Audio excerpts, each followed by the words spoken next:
सम्मेलन, व्याख्यान जैसे अनेक माध्यमों द्वारा आयुर्वेद का ज्ञान अधिकतम लोगों तक पहुंचाने का कार्य ये हमारे सत्कार मूर्ति अविरत करते रहते हैं।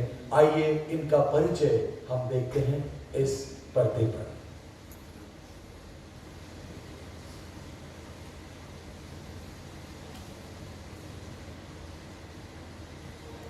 सांडू आयुर्वेद भूषण, गौरव तपश्चर्या का, आयुर्वेद के सम्मान का। वैद्य विक्रम चौहान, दयानंद आयुर्वेद महाविद्यालय जालंधर से आपने BAMS यह पदवी संपादित की। तत्पश्चात शासकीय आयुर्वेद महाविद्यालय पटियाला से द्रव्य गुण विषय में MD की पदवी और चंडीगढ़ से योग और निसर्गोपचार में डिप्लोमा किया। आयुर्वेद का अधिक ज्ञान पाने की जिज्ञासा के कारण डॉक्टर मदन गुलाटी जी को इंटर्नशिप से ही अपना गुरु मानकर उनसे आयुर्वेद औषधियों का गहरा ज्ञान प्राप्त किया। आपकी Ayurveda God's manual for healing पुस्तक English, Macedonian, Latvian, Romanian, Slovak और जर्मन इन भाषाओं में प्रसिद्ध हुई है। भारत के प्रसिद्ध समाचार पत्र टाइम्स ऑफ इंडिया और सिंगापुर का प्रमुख समाचार पत्र टुडे ने आपके लेखों द्वारा आयुर्वेद को लोगों तक पहुंचाया है। विदेशों में आपके लेख इंटरनेट पर प्रसिद्ध हैं। आपको राजीव गांधी राष्ट्रीय पुरस्कार, राष्ट्रीय एकता सम्मान, हीरोज ऑफ द सोसाइटी, ऊर्जा पुरस्कार आदि पुरस्कारों से सम्मानित किया गया है। केवल भारत में ही नहीं अपितु पूरी दुनिया में आयुर्वेद का प्रसार करने के लिए आप प्रसिद्ध हैं। आपके आयुर्वेद सम्मेलन और विविध सभाओं में प्रस्तुत आरोग्य विषयक व्याख्यान अनेकों को प्रभावित करते हैं। इसीलिए आपकी diagnostic methods in eastern medicine विषय पर DVDs आज भी यूरोप में प्रसिद्ध हैं। 2019 में हुई WACA अंतरराष्ट्रीय सम्मेलन अहमदाबाद में आपका अत्यंत महत्वपूर्ण योगदान था। विदेशों में सैन फ्रांसिस्को, न्यूयॉर्क में रेडियो पर आपके आयुर्वेद के बारे में विद्वत्ता युक्त विचार प्रसारित हुए हैं। आपने भारत में भी दूरदर्शन द्वारा आयुर्वेद को प्रत्येक घर तक पहुंचाया है। आपने पंजाब में टेलीविजन पर प्रदर्शित होने वाले प्रसिद्ध कार्यक्रम लश्करा में आयुर्वेदिक वनस्पतियों के बारे में जानकारी दी है। आप infertility, chronic kidney disease, joint problems आदि विकारों से पीड़ित अनेक रुग्णों को निरंतर सेवा दे रहे हैं। आयुर्वेद का गहरा अभ्यास और आयुर्वेद को देश विदेशों में पहुंचाने का अनमोल कार्य आप निरंतर कर रहे हैं। बिना प्रयास के कभी सफलता नहीं मिलती और सच्चा प्रयास कभी असफल नहीं होता। ये आपका जीवन देखकर प्रतीत होता है। आज 24 नवंबर 2019 के दिन सांडू आयुर्वेद गौरव समारोह के अवसर पर सांडू आयुर्वेद भूषण यह पुरस्कार आपको प्रदान करते हुए हम गौरवान्वित महसूस करते हैं।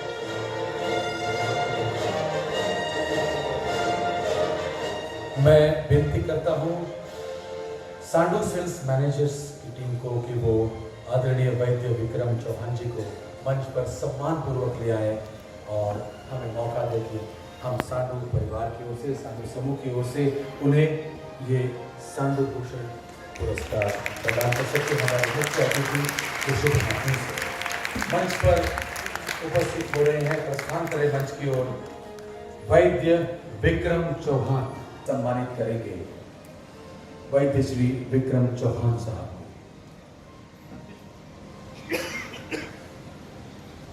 Sir centre.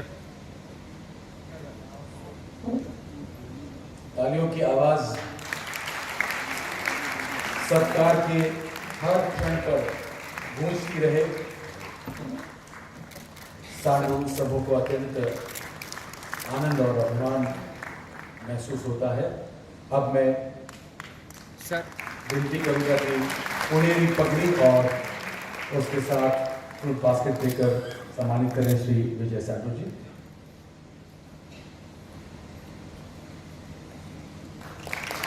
हमारे महाराष्ट्र की एक परंपरा है जिस तरह से ये सम्मान किया जाता है। और अब आदरणीय श्री श्रीपाद नाइक जी साहब से मैं प्रार्थना करूंगा कि वो सम्मान पत्र और सम्मान फलक देकर पुरस्कार प्रदान करें। सर सेंटर सांडू भूषण पुरस्कार 2019 वैद्य विक्रम चौहान जी।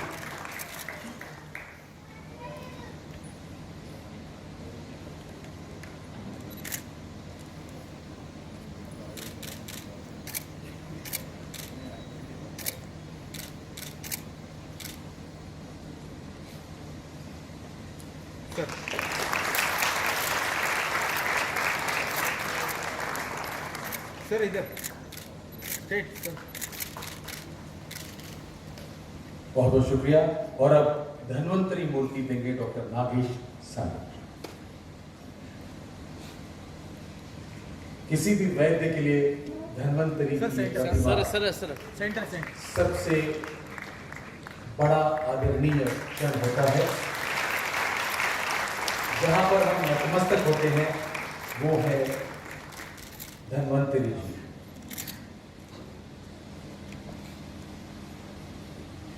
बहुत बहुत आभार आपका और प्रार्थना करते हैं वैद्य विक्रम चौहान जी से कि वो इस वक्त अपने विचार मेरा नमन और बहुत बहुत धन्यवाद हमारे भारत के आयुष के मंत्री श्री श्रीपद नायक जी, जिन्होंने आयुष को एक नए आयाम तक पहुंचाया है और एक नई दिशा दी है।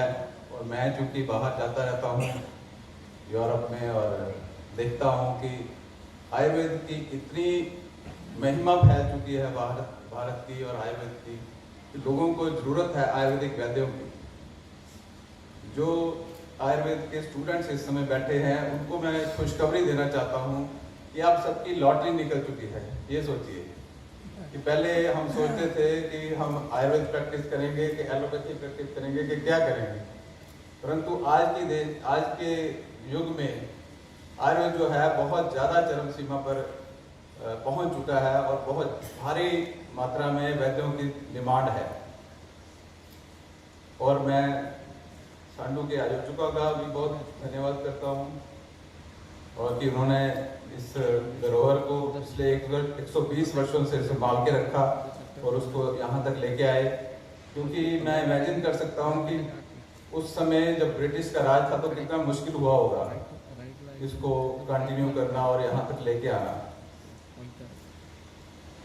मैं जो कि खुद भी MD हूँ द्रव्य गुण में और रस औषधियों का भी थोड़ा प्रयोग करता हूँ, परंतु ज़्यादातर वन औषधियों का ही प्रयोग करता हूँ और कुछ फॉर्मुलेशन अपने डेवलप करता हूँ। अपने प्लैनेट आयुर्वेदा के नाम से कंपनी भी है जो यूरोप में और अमेरिका में और कनाडा में प्रोडक्ट्स मेरे रजिस्टर्ड प्रोडक्ट हैं मेरे और पेशेंट्स भी हैं सब जगह। परंतु कुछ ऐसी औषधियाँ हैं जो बीइंग ए डॉक्टर मैं समझता हूँ कि एज ए कंपनी हम सब औषधियाँ नहीं बना सकते हैं। कुछ औषधियाँ ऐसी हैं जो हम जैसे सांडू के काढ़े हैं वो हम सांडू से ही ले सकते हैं। जो रिजल्ट हमें सांडू के काढ़ों से मिलते हैं वो बीइंग MD आयुर्वेदिक वन औषधि का होने के बावजूद भी मैं सोचता हूँ कि मुझे सांडू से जो चीज़ें मिल रही हैं बनी बनाई मैं अपनी प्रैक्टिस में यूज़ करूँ। मैं चंडीगढ़ में करीब 40-50 पेशेंट पर डे देखता हूँ और उसमें जो सांडू की औषधियाँ भून इम्बादी काढ़ा, पथ्यादी काढ़ा, जॉन्डेक्स सिरप ये मैं खूब प्रयोग करता हूँ और मुझे बहुत ही ऐसे रिजल्ट्स मिलते हैं अपनी OPD में जो कि अनएक्सपेक्टेड हैं, एक्सप्लेन नहीं किए जा सकते। जैसे मैं डॉक्टर रामदास को सुन रहा था शुरू में कि हर एक डिजीज में हमें ऐसे ही रिजल्ट्स मिलते हैं। कितने भी कॉम्प्लिकेटेड डिजीज हो तो आयुर्वेद में हम क्लिनिकली देखते हैं क्योंकि इतने पेशेंट रोज देखते हैं तो हमें इमीडिएटली रिजल्ट्स देखने को मिलते हैं। एक मैं केस सुनाना चाहूँगा। ITP नाम की एक डिजीज होती है, उसमें क्या प्लेटलेट कम हो जाते हैं। वो मैंने नहीं सोचा था कि मैं इस बीमारी का इलाज कर सकता हूँ। क्योंकि हम आयुर्वेद पढ़े हुए हैं तो हम आयुर्वेदिक सिद्धांतों के हिसाब से ही ट्रीटमेंट करते हैं। तो वो पैथिक रोग है तो मुझे लगा कि इस तरह की औषधियाँ मैं देता हूँ। बच्चा था, मुझे दिल्ली से मुझे फ़ोन आया कि सर ये बच्चा है, ITP नाम की बीमारी है। उसमें ITP में क्या होता है कि मॉडर्न मेडिकल सिस्टम में उसका कोई खास इलाज नहीं है। उसमें ब्लड प्लेटलेट्स बहुत कम हो जाते हैं और वो बहुत महंगा इलाज है और फिर भी इलाज नहीं हो पाता। तो मुझे फ़ोन आया कि सर हम क्या करें। तो मैंने उनको कुछ पुड़िया का नुस्खा वहीं से फ़ोन पे लिखवाया कि आप इसमें प्रवाल पिष्टी, जैनवरा पिष्टी, अगीक पिष्टी, इस तरह की मुक्ता पिष्टी और ये पिष्टियाँ और कुछ बलार क्रस और इस तरह के कुमार कल्याण रस वगैरह दीजिए तो डेफिनेटली रिजल्ट मिलेगा। केमिस्ट पे जाइए, आयुर्वेद के केमिस्ट से वो बनवा लीजिए। वो केमिस्ट पे गए, जो बच्चा 6-7 महीने का था और जन्म से ही उसको ये समस्या थी और वो करीब 10-15 लाख रुपए खर्च कर चुके थे, विद इन 2 डेज वो बच्चा ठीक ही हो गया। 2 दिन के अंदर उनका फोन आया कि सर आपने क्या चमत्कार किया। और मुझे भी, वो मेरा पहला केस था, फर्स्ट केस था मेरा ITP का, आज से 5-6 साल पुरानी बात है। विद इन 2 डेज वो बच्चा ठीक हो गया हमेशा के लिए और अभी भी 6 साल से वो मुझे फोन करके बताते हैं कि वो ठीक है। उसके बाद कम से कम मैं ITP के कम से कम भी 1000 केसेस ठीक कर चुका हूँ। मैं एक चिकित्सक हूँ, मैं एक रिसर्चर नहीं हूँ, परंतु मैं चाहता हूँ कि मेरे साथ जो भी रिसर्च करना चाहे मेरे केसेस ले लें और अपना रिसर्च करें।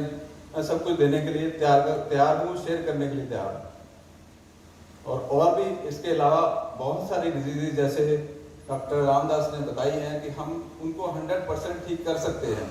एवियन का केस था, ऐसे बहुत सारे एवियन के केसेस हैं, ऑर्थो के केसेस हैं, न्यूरो के केसेस हैं जिनमें हमें बहुत अच्छे रिजल्ट्स मिलते हैं। लिवर फेलियर के केसेस हैं, हर रोज मैं देखता हूँ कितने अच्छे रिजल्ट्स हैं। परंतु एक समस्या ये है कि हम आयुर्वेद के MD होने के बावजूद भी एक क्लेम नहीं कर सकते कि 100% हम ठीक कर सकते। From legal point of view हम आयुर्वेद हमारी धरोहर है, हमारी परंपरा है, हमारे चरक शास्त्र में सब कुछ लिखा है कि इस डिजीज का इलाज है, 100% पॉसिबल है। उसमें प्रोग्नोसिस का चैप्टर्स है, हर चैप्टर में प्रोग्नोसिस लिखा हुआ है कि इसका साध्य है, असाध्य है, कष्ट साध्य है। तो जो रोग साध्य हैं और एलोपैथी में साध्य नहीं है, हमारे आयुर्वेद में साध्य है, कम से कम हम उनको तो क्लेम कर सकें कि ये हम आयुर्वेद के हिसाब से ये साध्य रोग है और हमें इजाजत दी जाए कि हम उनको क्लेम कर सकें कि ये हम बीमारी ठीक कर सकते हैं। तो हमें मॉडर्न पैरामीटर्स की जरूरत नहीं होनी चाहिए, हमें आयुर्वेद के हिसाब से ये फ्रीडम होनी चाहिए कि हम एटलीस्ट जो आयुर्वेद के स्नातक हैं या पोस्ट ग्रेजुएट्स हैं, जो MD हैं, जो आयुर्वेद के पढ़े लिखे ग्रेजुएट, एटलीस्ट उनको ये फ्रीडम होनी चाहिए कि वो अपने लेवल पे उसको क्लेम कर सके। बाकी आयुर्वेद के डायग्नोस्टिक मेथड जो है वो बहुत ही यूनिक है, उनकी क्या मैं व्याख्या करूं।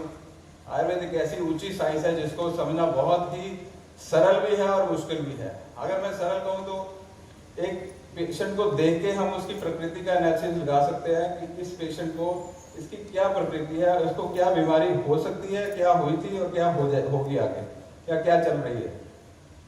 दूर से ही हम देख लेते हैं वातिक है, पैथिक है, कफज है, इसकी क्या प्रकृति है, उस हिसाब से उसका डायग्नोसिस करना शुरू कर देते हैं जैसे ही वो एंटर करता है। हमें किसी पेपर की, किसी डायग्नोस्टिक टेस्ट की, किसी MRI की जरूरत नहीं पड़ती।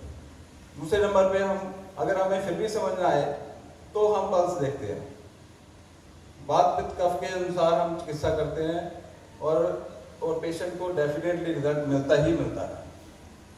फिर उसके बाद हम अपना जो जीवा, माल मूत्र, नाड़ी और नेत्र वगैरह देख करके, उसकी आकृति देख करके, उसकी वाणी देख करके भी हम डायग्नोसिस कर सकते हैं। काफ़ी देशों में मैं जाता रहता हूँ, वहाँ पे मैं पेशेंट देखता हूँ, देख के उसको बताना शुरू कर देता हूँ। जब वो एंटर करते हैं तो मैं बोलता हूँ कि आप इस तरह के स्वभाव के व्यक्ति हैं, तो बड़े हैरान होते हैं कि आप वैद्य हैं कि आप ज्योतिषी हैं, कि आप एस्ट्रोलॉजर हैं, जो मेरे को आप अभी से बता रहे हैं कि मैं इस तरह का व्यक्ति हूँ। ये तो बिल्कुल ठीक है, क्योंकि हमने तो किताब में पढ़ा है और वही किताब में मैंने लिखा है God manual of healing. God manual of healing का मतलब है कि जैसे ये सैमसंग का टीवी है, कोई उसकी हुंडई की कार है, उसके साथ एक मैनुअल आता है, वो आप पढ़ते हैं, उसमें देखते हैं कि इसको कैसे चलाना है, इसमें क्या कब सर्विस करानी है, कैसे होना है। तो गॉड मैनुअल मैंने इसलिए नाम रखा कि भगवान ने ये हमें मैनुअल दिया है हमारे शरीर के लिए। हमने इस गाड़ी को कब सर्विस कराना है, कैसे सर्विस कराना है, क्या करना है, कब सोना है, कब जागना है, क्या व्यवहार करना है, क्या आहार करना है, क्या विचार करना है। क्योंकि विचारों से भी हमारे शरीर के सारे हार्मोन ऊपर नीचे होते हैं और उसी से बीमारियां होती हैं। आजकल स्ट्रेस सबको है, सभी के फोन चल रहे हैं, रात को 12 बजे भी चल रहे हैं, सुबह 5 बजे भी चल रहे हैं। तो दिन रात हमारा लाइफस्टाइल ऐसा हो चुका है। तो हम लोग इलनेस की बात तो करते ही हैं, इलनेस को तो हम दूर करते ही हैं, परंतु वेलनेस की बात करने वाला आयुर्वेद ही एक ऐसा ग्रंथ है जो जिसकी पूरे विश्व को जरूरत है। अगर हम इलनेस को देखें तो उसमें आई है और वेलनेस को देखें उसमें वही है। तो अगर हम सिर्फ आई सोचेंगे तो इल रहेंगे, अगर वही सोचेंगे तो वेल रहेंगे। तो ये भी एक सोचने की बात यही है कि हम इकट्ठे इस तरह से सोचें कि हम पार्ट हैं इस यूनिवर्स का, इस दुनिया का। एक खुशखबरी मैं और देना चाहूंगा जो लोग लंबा जीना चाहते हैं उनके लिए। लंबी आयु की इच्छा कौन नहीं करता, सभी करते हैं। उनके लिए एक खुशखबरी देना चाहूंगा कि आयुर्वेद के हिसाब से हम कभी मरते ही नहीं, हम मरेंगे ही नहीं। वो कैसे? क्योंकि आयुर्वेद के हिसाब से 5 तत्वों से हमारा शरीर बना है और आत्मा उसमें ऐड कर दो तो हम जीवित हो जाते हैं। ये भी 5 तत्व है, ये भी 5 तत्व है, सब 5 तत्वों से पूरा यूनिवर्स है। जो हम खाना खाते हैं, मान लो केला खाया तो केला अंदर जाके उसके जो 5 तत्व थे हमारे 5 तत्व में मिक्स हो गए, हमारी अग्नि ने उसको बचा दिया और उसके 5 तत्व जो है हमने अपने 5 तत्व बना लिए। तो वो तो 5 तत्व ही रहा, अभी भी वो कहाँ गया? उसके तो 5 तत्व अभी भी वही है।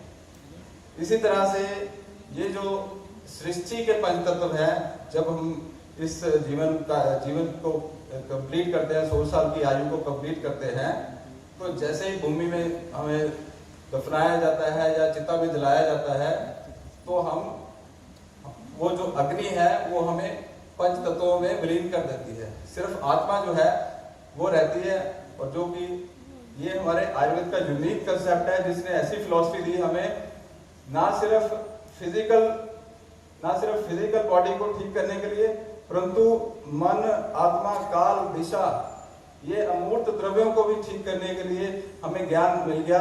और वो बना बनाया ज्ञान हमारे सामने, हमें सिर्फ पढ़ने की जरूरत है। तो मैं ये सभी आयुर्वेदिक के स्टूडेंट्स जो कि आयुर्वेद में रुचि ज्यादा नहीं लेते, तो उनको बताना चाहूंगा कि आयुर्वेद का इतना स्कोप है, आपके सामने पूरा वर्ल्ड है। तो आप इसको थोड़ा ध्यान से अध्ययन कीजिए और इसमें लगन लगा के काम कीजिए। इसका बहुत ज्यादा स्कोप है, आप इसका अंदाजा नहीं लगा सकते। बहुत बहुत शुक्रिया, धन्यवाद।